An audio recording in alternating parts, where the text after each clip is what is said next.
going back to the world tour idea, I found it really interesting. I didn't know really that backstory. You always hear today that, especially with Live and what's happened in the last 4 years in the golf world.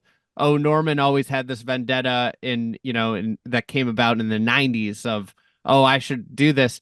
How did Norman, really become obsessed with this world tour idea and which was McCormick's idea? What was the genesis of him understanding this idea that McCormick had in the 70s?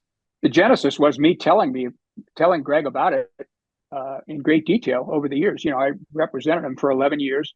We traveled all over the world together, spent a lot of time together. Greg was always a world view player.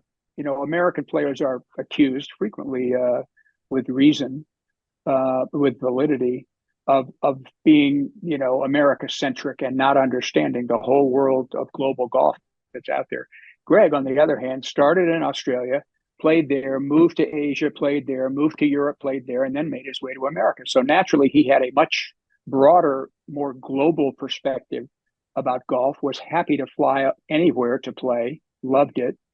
So over the years, just in casual conversation on a plane together, having a beer, I'd say, did I ever tell you about this idea McCormick had? And he said, no, tell me. And he was fascinated by it, as he should be. It was brilliant because Mark had thought the whole thing through, as I described, with all the benefits and smaller number of events and more prize money and all that stuff.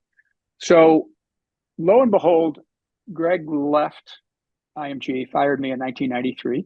And a year later, I am amazed to pick up the paper and see him saying, I had this unbelievable idea. This is how an entrepreneur thinks. This is really being on the cutting edge of business. Here it is, my idea, World Tour. I thought, really? It'd be nice to give Mark a little footnote there somewhere. And as I mentioned before, when Arnold shot it down the second time, that took place out at Thousand Oaks, California, in a tournament that I developed for Greg. We developed together, actually called the Shark Shootout. And Greg was introducing his new World Tour idea to this elite field at the Shark Shootout in 1994, the very players that he was hoping would be interested in signing up for it. And Arnold was playing in the Shark Shootout field that year. He wasn't elite anymore, but he was certainly somebody that Greg wanted in the tournament every year. So Arnold was there. And Arnold got wind of this idea that Greg was about to present and stood up in the players meeting after all of the pitch had been made by Greg and said, look, I don't care what the rest of you guys do, but I'm out. He said, Greg, do you realize the number of times Jack and Gary and I were approached with ideas like this to leave the tour and go out on our own? And you know what? We'd have profited immensely by it, but it wasn't fair to the rest of the players. Whatever you guys in this room want to do, go ahead, but I'm out. And Arnold stood up and walked out of the room.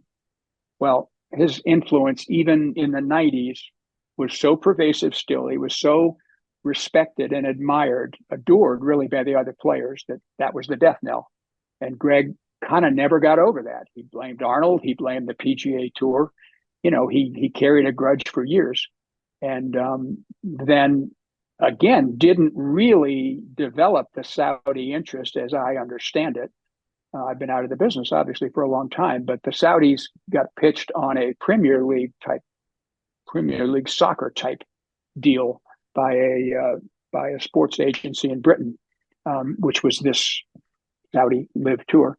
And the Saudis, looking for somebody who would stand up and fight the PGA Tour, they found their perfect man in Greg, who'd harbored this grudge for years.